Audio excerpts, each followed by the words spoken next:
I don't know that necessarily meeting your standards is a positive correlation to your self-esteem if you are measuring your worth by your work.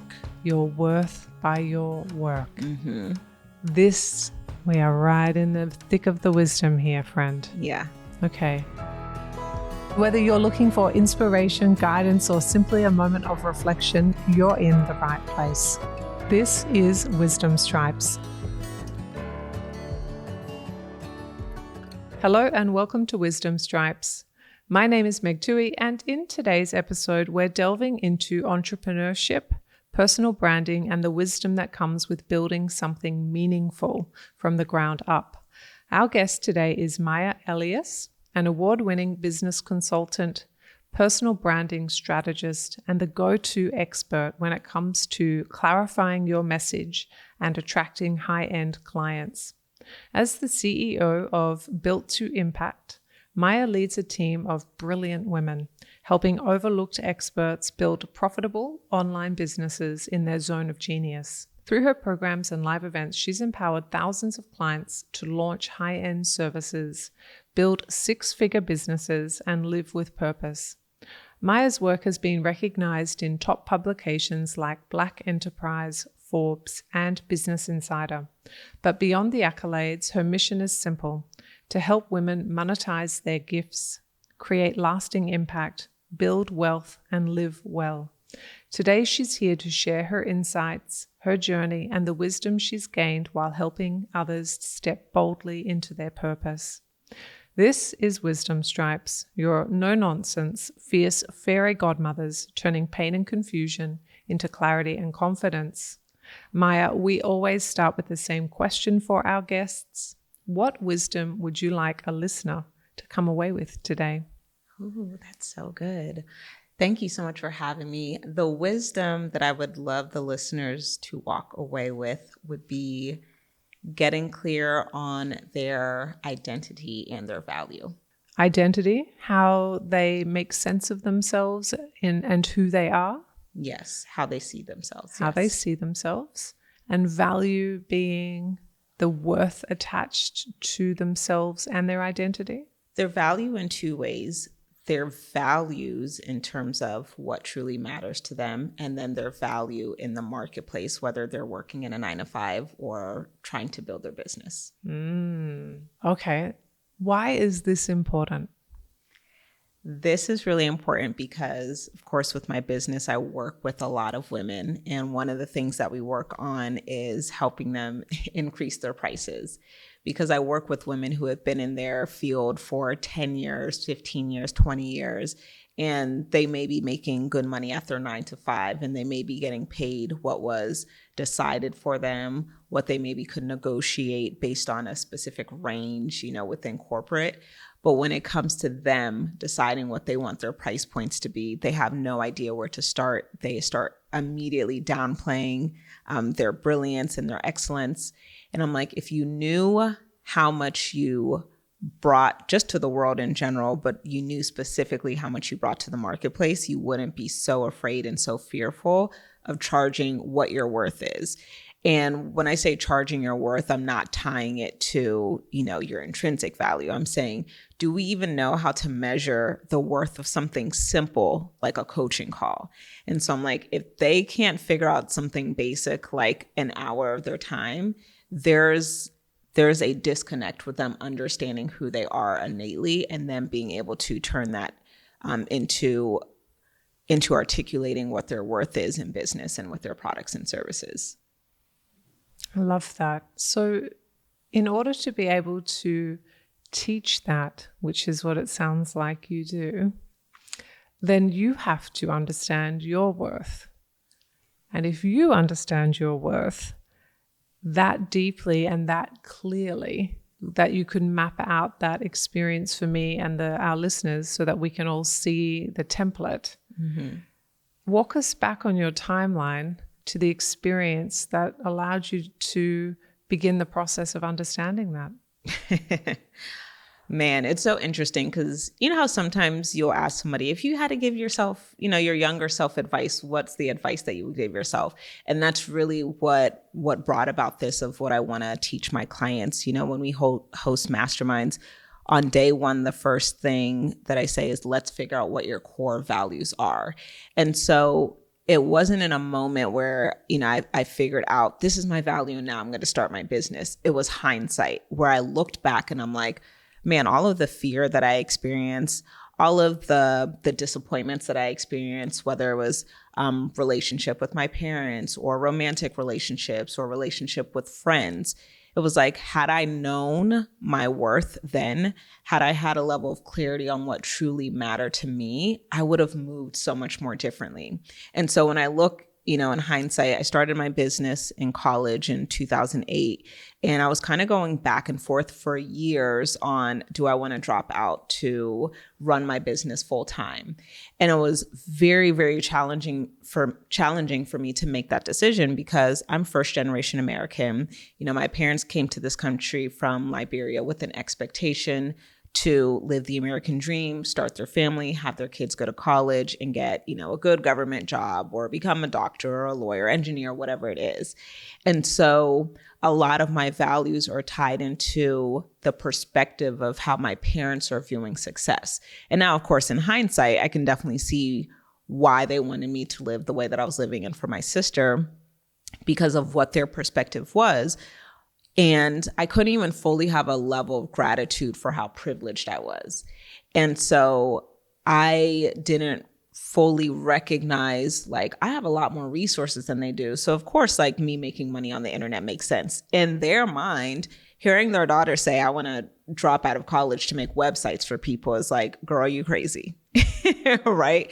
And so there was a lot of disconnect there. And so I struggled a lot. I could tell that I wasn't doing well in school. It was really challenging for me to sleep because my mind was always on, well, I need to make my parents happy, but I also feel this tug to do something different. And if I would have gotten more clear on who I was, detached from my parents' expectations, it would have been simpler for me to make that decision. And it still would have been hard. It still would have been challenging, but it would have been more simple. It would have been challenging because I love my parents and I have an amazing relationship with them and I don't want to disappoint them, but it would have been more simple because I would have recognized that me doing something for myself and other people being disappointed based on their expectations or their projections of fear and doubt and all of that is not my responsibility. And so as a recovering people pleaser, I would make other people's emotions and feelings my responsibility. I'm really thoughtful about your parents. It is such a brave and courageous thing to move countries in pursuit of a dream. Yep. Could you tell us about them?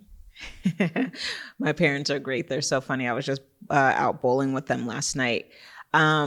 They're just great people. And, when I think about who I am, I see so much of myself in my dad, and I see so much of myself in my mom. And I think with my dad, especially growing up, he was more of the disciplinarian and he was very focused on education. He really wanted both my sister and I to get a good education, and he wanted us to be the best. And he really harped on excellence and perseverance. I was out to a lunch with them, I think a week or two ago, and I said, what are y'all's core values? And he said perseverance was one of them. And I just loved it because he was the type of person that even if it's hard, you still do the work. Even if you want to quit, you still do the work. Even if you have a setback, you still do the work. And I even remember after I dropped out of college, he emailed me, which makes me laugh. I'm your daughter, you have my number. But he emailed me and he's like, have you considered persevering to finish school? And in his mind, he just thought oh, I didn't like school and I dropped out. And in my mind, I'm like, it wasn't a matter of not persevering. It was just a matter of that wasn't the path for me. But the level of discipline that I got from my father, I'm so grateful for, because as I started to gain my own wisdom in my 20s and my early 30s, I'm like, I understand all the lessons that he was trying to teach me. He would drive me to school when I was in high school, and we would be listening to ebooks, and he would just try to give me lessons. And back then, I'm 14, 15, 16. I'm not thinking about that. I'm thinking about the school dance, or I'm thinking about who my crush is, or what I want to wear, like things that are so trivial, but they matter to me at that age.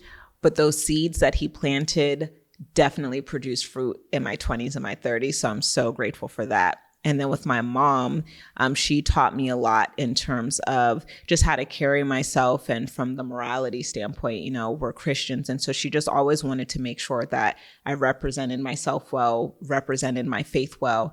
And she's such a kind, loving, nurturing, generous person. And so a lot of my nurturing spirit comes from her. So I love that I have both of their values instilled in me. Mm. Now, I heard first generation, but I actually missed the country that your parents migrated from. Mm-hmm. What is your heritage? Yes, they are Liberian. I'm Liberian. Liberian? Yes.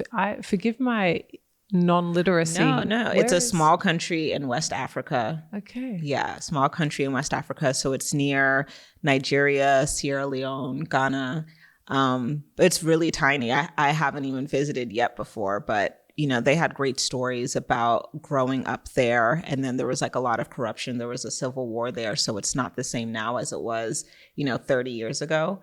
But just thinking about where they came from and being able to move here and create a life, I laugh because I'm like, the age that you guys moved here, they got married there, they moved here. My dad went to Ohio State. Then they had my older sister. Then they had me 6 years later. And I'm like, I'm just trying to figure out the Instagram algorithm. Like, we're living two completely different lives. You guys are building a brand new life in a different country. And so I have such a high regard and such a high level of respect for what they've created. Me too. In fact, I'd like to know a little bit more. I'm really curious about what kind of practices they might have brought from Liberia that you get to experience here in your life with them. Yeah. I think a lot of it is going to be a level of discipline and mindset, because sometimes in other countries, you're getting a perspective of America, the United States, of living the American dream. And so that is why education was so important, because the end goal was, how do I, how can I leave this country based on my education, right? And so my dad was able to, I think he actually first went to a college somewhere in Europe, and then he went to a grad school at Ohio State. And so sometimes when I see the level of disciplinarian that my father is, and I like growing up, I would be like, why is he like this? It was challenging because kids want the fun parent, and they don't recognize the blessings of how disciplined their parents are until they're older. But then when he would tell me stories of my paternal grandfather, I'm like, oh, this makes sense. And I remember one time when I was 6 years old, and we had like a multiplication quiz, or a multiplication like pop quiz or whatever. And you had to answer 100 questions within 60 seconds to see how many you could get right. And I remember I only missed 2. And I was like, oh my God, I did so well. I'm so excited to go home and show my dad. He's going to be so proud of me. He's going to hang it up on the fridge, and I'm going to be his star child. And so I was so excited. And so when I went home, I'm anxiously waiting for him to get off of work and come home so I could show him. And when I showed it to him, he saw it and he was like, well, what happened? Why did you miss the 2? And it was so interesting that I remember that 28 years later. And I'm like, something in my brain was like, unless I'm perfect, then I'm not going to be good enough, or I'm not going to see a level of recognition. And that was the story that I told myself. But what I know my dad was really communicating was, I know that there's more in you. But I didn't know that at the time. And I don't think that he thought he needed to articulate that. And so I shared that story because then years later, I told my dad that story, and he and I were just talking, and I was just asking about his upbringing. And he told me about one time he took a test in his class, and he got the second highest grade, and he was so proud. And he told his father, and he was like, and my grandfather was like, well, who got first? And I'm like, wow, it's so interesting kind of just seeing the mindset kind of trickle down. And it makes me think about what I'm going to be like as a parent. Like, am I going to, look at my child's work and, congratulate a B, or am I going to say, you could have done better? And I see the pros and the cons in both, but it's just very interesting just to see that my dad didn't look at that as a negative. He looked at it as encouragement, and I interpreted it differently. Yeah. I'm really interested if we might just peel back another layer. It seems to me like your dad, or maybe more, even more broadly than just your dad and your mum, but parents that come to America or other countries for a shot at a different life for their children, they focus on what they can control. And the algorithm of that is get a good education, and then you will be able to have a different quality of life. Mm-hmm. And do you think that was part, or is there other reasons why he might have been so focused on the grades? I think that immigrants are really big on the family name and representing the family well. And so I think part of being the best is what the expectation is, because it's like, if you look at, like, it really doesn't matter truly where you're from, because I've seen, Nigerians talk about this. I've seen people of like Asian descent talk about their parents bragging on them, and how like when their kids get older, they'll be like, well, so-and-so did really well in school. She did this, or so-and-so is going to this college. And so I think part of it is I know that my child can do better. And another part of it is I feel a sense of pride when my child is the best. What kind of impact does it have on a child's esteem when they're held to such high, unrelenting standards? That is very interesting. I've heard statistics that when you are around people who have higher standards for you, that you meet those standards. I don't necessarily know that meeting those standards is positive for your self-esteem if you are correlating your standards that you're meeting through your works with your worth. Ooh, and so we slow that down again. Say that one more time. I don't know that necessarily meeting your standards is a positive correlation to your self-esteem if you are measuring your worth by your work. I mean, your worth by your work. This, we are right in the thick of the wisdom here, friend. Yeah.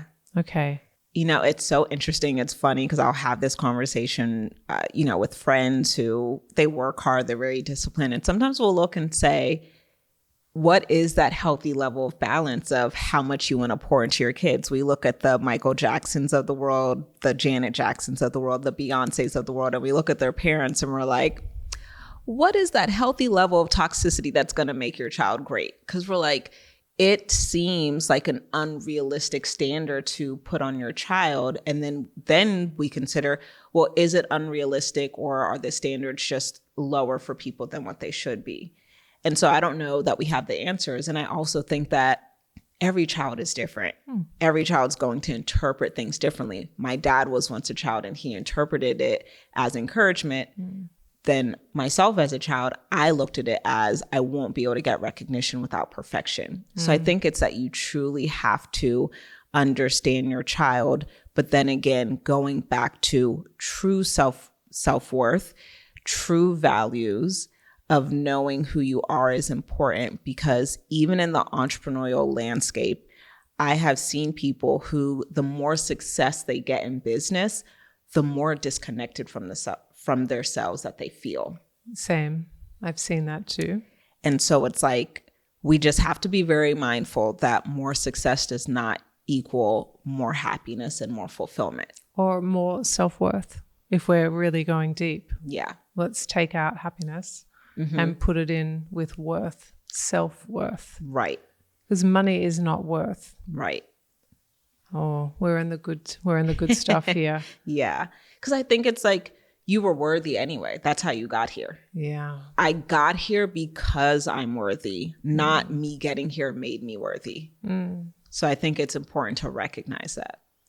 I am curious about your perception about agency. I wonder if your dad had been 20%, 30% less driven with his perseverance for your grades as a culture, whether you still would have landed in that same zone or if there was this marked difference because of his guidance, leadership, and standards. Ooh.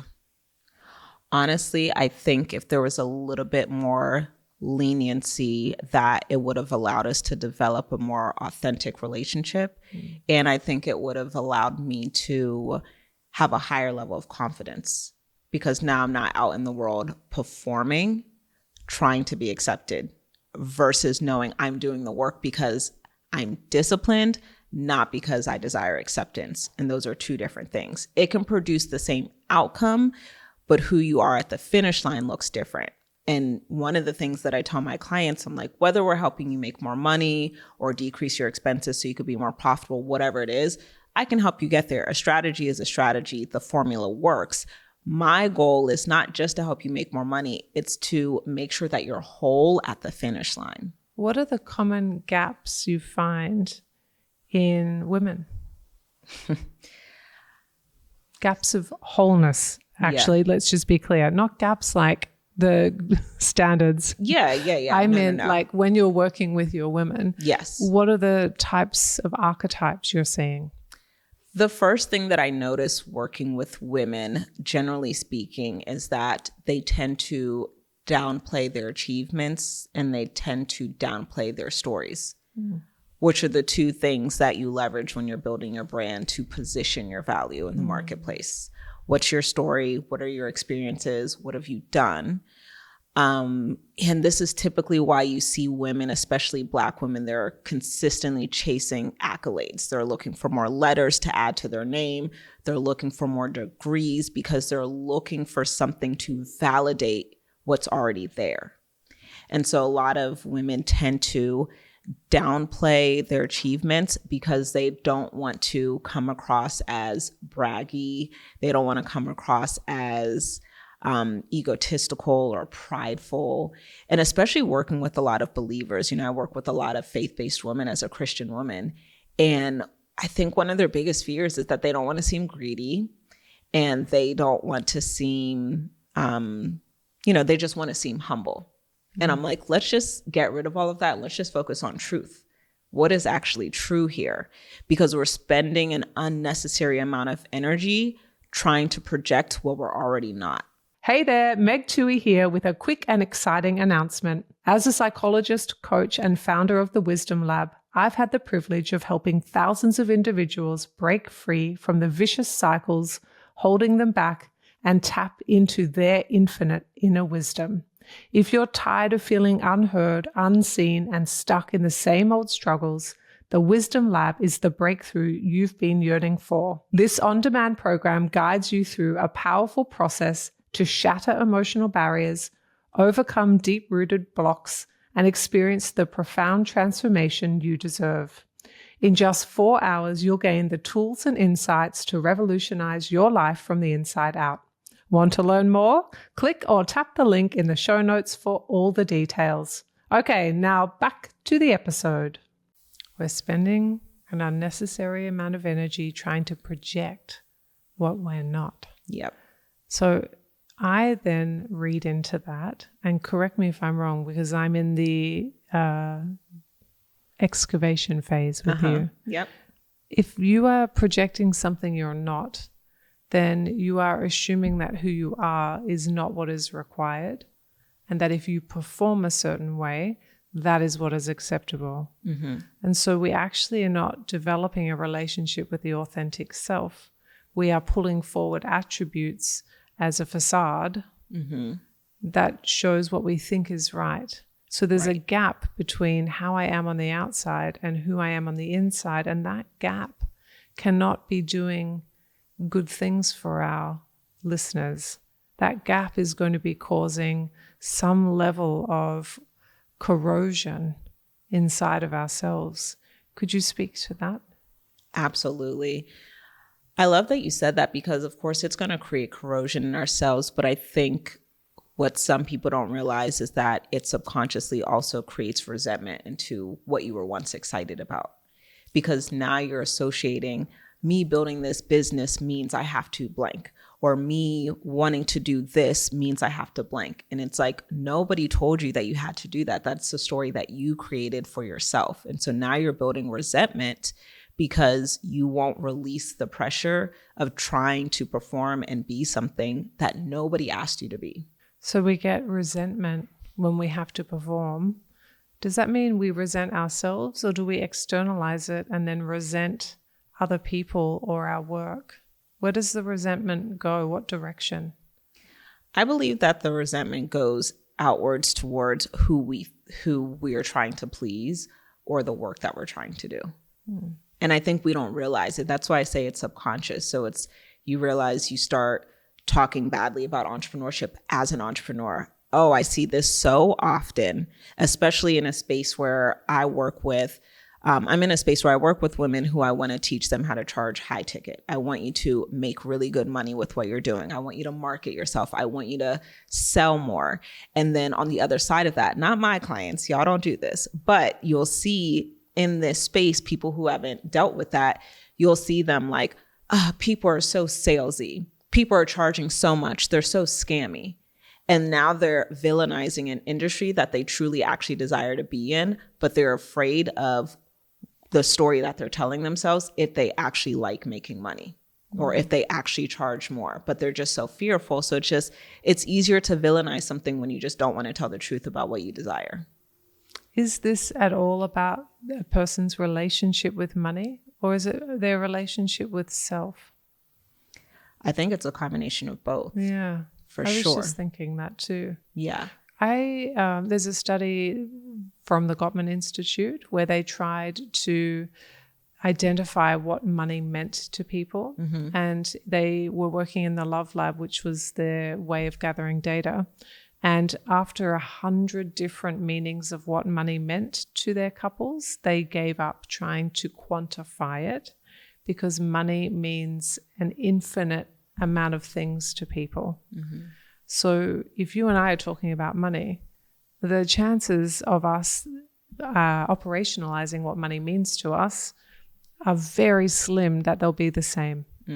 Very slim. They might mean broad sweeping categories that are similar, but as we pick it apart and really look at the differences, we're going to find different answers based on our context.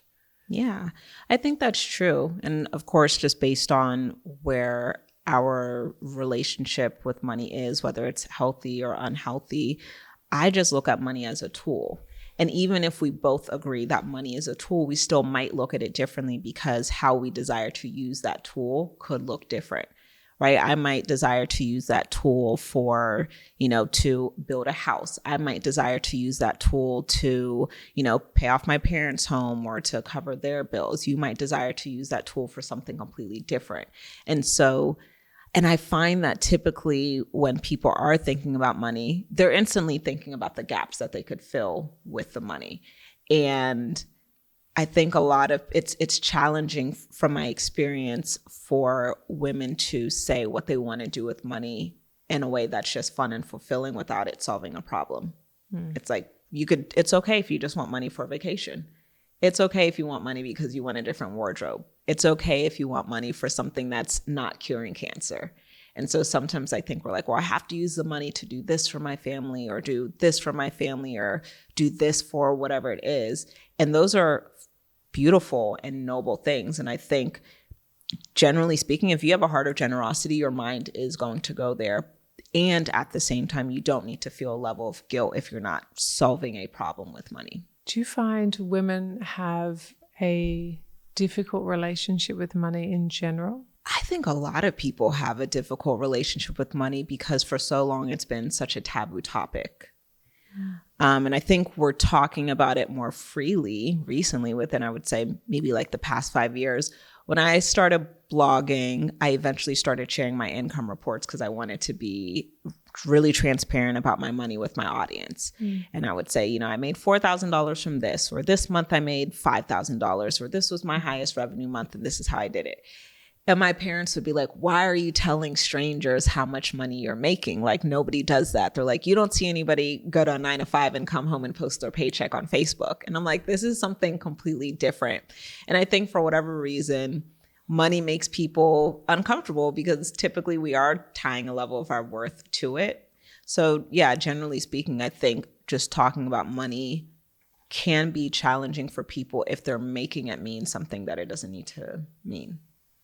So your strengths include identity, value, and also at the outcome of that is tied to higher levels of income. Is that fair? Yes, I would say my real gift is messaging, knowing how to clearly articulate what you do and articulate the value in what you do so you can charge what you desire. So when we think about that and we think about your life's work, you're an accomplished woman who has a lovely long life ahead of you. How do you see this playing out? How does this gift grow? And what might you imagine is coming next? I mean, the way I see it playing out is speaking to more women. I think that, my gift of helping people articulate their value is definitely a vehicle into reaching these women. Because I think the low-hanging fruit is that people want a successful business and they want to make more money. As a strategist, I can provide a strategy. As a coach, that's really where I see innately, I gave you the strategy. Why didn't you implement it? What is the gap of confidence? What is the lack of faith? Why are you lacking courage in putting this out there? And so that is why, even though I wouldn't necessarily say, like, I'm not a life coach, I don't sell my offers based on let me help you figure out your identity, but I recognize that the mindset piece, the lack of vision, not knowing who you are, not having confidence in yourself is a big factor into being able to produce the results that you want in your life and business. And so I see myself pouring into women a lot more, thousands of women, tens of thousands of women, pouring into them more where they do build a business as a result, but they leave whatever community I create knowing who they are, feeling more empowered, and increasing their confidence and showing up more. So let's talk about the one word in there that you and I haven't talked about yet, and that word is courage. Courage, I feel like, has a shininess attached to it, like it's something you know a lot about. How do you know about courage? Well, I know about courage because, as I mentioned, I have 2 Liberian parents, and I had to tell them at one point that I was dropping out of college. And that was the scariest decision of my life, disappointing my parents. And when I look at courage, I think sometimes people think that when you operate with a level of faith or when you have courage that you're being fearless. And when I look at courage, by definition, courage is being able to do something with fear present. And so it's, do I have enough inside of me to be able to look courage in the face and say, I'm doing this anyway? And so as scared to death as I was of dropping out of college, I did it anyway. There was a transition in my business that I would say was the second scariest decision, where I went from brand design, helping my clients with social media copy, doing done-for-you services, to then transitioning into online courses and coaching. That was a very scary decision for me because I had built up a clientele. This was my bread and butter, and now I'm switching to how I'm going to be serving my clients. I was scared when I did it, and I did it anyway. And so courage is really being able to look inward and say, do I believe in my next step enough to know that fear can't stop me? When you look back at your timeline of your life, where did you have a space that fear did stop you, or that you learnt to step through it? Because you had to learn how to do it. Mm-hmm. So where was it? Where did you get that stripe? When I think about it, I think honestly, just my faith. I think my faith in God, I think my faith in Christ helped me a lot, but then also having community. I love having people in my life that I can trust to pray for me. not just say kind words like, girl, you got this, I believe in you, but really truly understand my heart. And they have their own sensitivity to the Holy Spirit and their own relationship with God, where they're like, I can see something in Maya that's bigger and I can pray for her specifically. And at the time when I was contemplating dropping out of college, man, I was so nervous. And my boyfriend at the time, his dad was a retired pastor, and that was who I talked to. And I honestly don't even remember the conversation. I just remember feeling a level of safety that I could talk to a parent who understood me, because I felt a disconnect, with my parents, like they don't understand. And so they're not receiving. And so just having a community of people that can pour into you, I think is so important, and which does then require a level of vulnerability. You have to have a level of discernment of who you can trust. And then you need to have the level of vulnerability to then open yourself up so you can trust them. So having people pour into you, having people pray for you definitely makes a big difference into being able to increase that courage and to show up with that level of courage. And then in terms of areas where fear has actually stopped me is evidence of my fear coming true. And so when I was afraid to drop out of college, I was afraid of something that I hadn't experienced, but of a story that I made up in my mind of what I assumed would happen. Me making my parents mad, whatever it was. Fortunately, I only needed to drop out of college once. So once it was done, it was cool. With my business, fortunately, I faced that fear. And whenever I made that transition, I doubled my revenue a month later. And I was like, okay, cool. I faced the fear and I won. There are instances where you will move past fear and you're not going to get an immediate win. Dropping out of college felt like an immediate win for me. Transitioning my business felt like an immediate win for me, although it was scary. Now, I've had seasons in my business where I ran into my biggest fears, and because I wasn't equipped to deal with the grief around it or how upset I was, I wasn't operating with the level of resiliency that I needed to navigate that season. That kept me in fear because I'm like, I don't know if I can handle the pain of this again.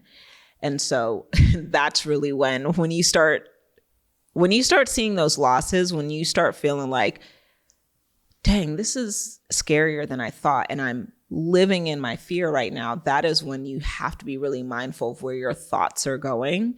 You have to be very mindful of your prayer life, which is again going to be your thoughts, your relationship with God, and who you're getting feedback from. When you're having conversations with people, is there a level of encouragement, or are they also just adding fuel to that fear of like, girl, I told you shouldn't have done that or whatever. So it's just really important to make sure you're around the right people and you're having the right thoughts.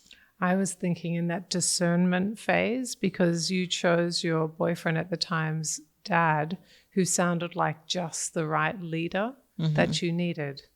But it would be quite understandable if you chose someone similar to your parents who provided similar information to your parents. It would be reasonable that you would choose someone like that. Yeah. So can we pick apart the wisdom of discernment? Can you tell us about how you know who to go to?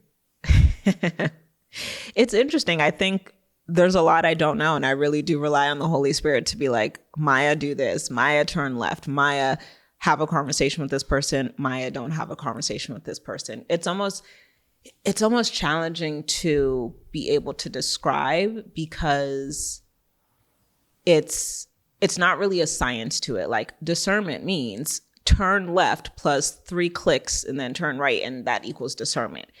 It's just having this inner wisdom of thinking about what is the outcome that you desire. Where do you need to go in order to get this outcome? And a level of common sense as well. I think sometimes when we think about spirituality and we think about, inner wisdom, I think sometimes we can over spiritualize things, meaning that we dismiss the practicality of something. And so what I mean by that is, let's say I'm struggling in my business and I'm struggling with my finances, and I'm trying to have a level of discernment on who to seek advice from, who do I want to seek wise counsel from. Basic common sense is going to say, let's not seek wise counsel from people who have never built or supported building a profitable business. That's just basic common sense. Then we then look at, here's 3 people I admire based on their values, how they show up, the type of business that they have, the level of integrity that they operate with. And then that's when you say, okay, now I want to feel what's going on inside of me and what feels the most safe, what feels the most natural.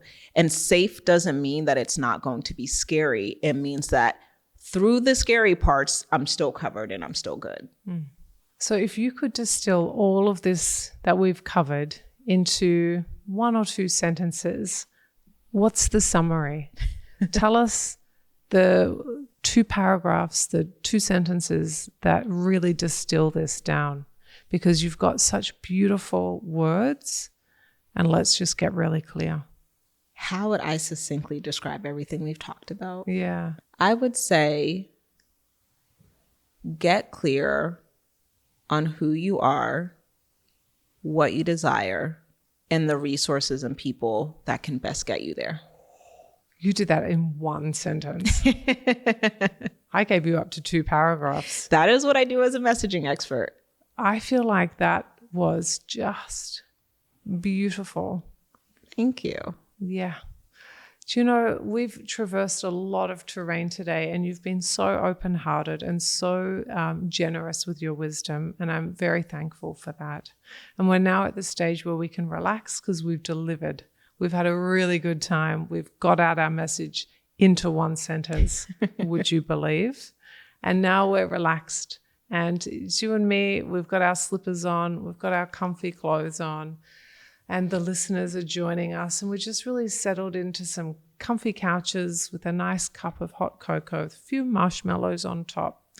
And it's that time of the night where we're good. And we're not quite ready to go to bed. We've got room for one last thing. And the last question that everyone's kind of turning towards you at this gathering is around, what last piece of wisdom or advice do you have for us? What's the last thing we need to know before we go to bed and mull over this whole conversation that's been so rich of wisdom? I would say be open to an expansive and an abundant life. Don't limit your vision to make others comfortable. And so the vision that I get, the inner kind of metaphor I see is, don't half close the door. Let's leave the door open to possibility, because I think when we limit ourselves, it's sort of like we start to close the door, even if it's not all the way, we half shut it. And so then we're blocking this whole segment. What if the door opens entirely? What does that mean for you? What infinite amount of possibility opens then? I like that. I like that too. Maya, it has been such a joy talking with you. Thank you so much for bringing your openness and your generosity for us all today here on Wisdom Stripes. Thank you so much for having me. I appreciate it. Yes, wonderful. I'd like to thank Maya Elious for joining me today on Wisdom Stripes. In today's episode, we explored her journey as a branding strategist and entrepreneur, her mission to empower women to build profitable businesses, and the wisdom she's gathered from years of helping others step into their purpose and get their messaging right. If you enjoyed today's episode, make sure you're subscribed so you never miss an update. You can follow Maya on Instagram at Maya Elious. You can visit her website at mayaelious.com and explore her work at builttoimpact.com. To stay connected with me, follow at Meg Tuohey Official on Instagram. Thank you for listening to another episode of Wisdom Stripes. I hope you gained a little wisdom today. My name is Meg Tuohey, and this is Wisdom Stripes. Thank you for listening to this episode of Wisdom Stripes. Follow me on at Meg Tuohey Official and leave a comment and review. I'm looking forward to meeting you here next time on Wisdom Stripes.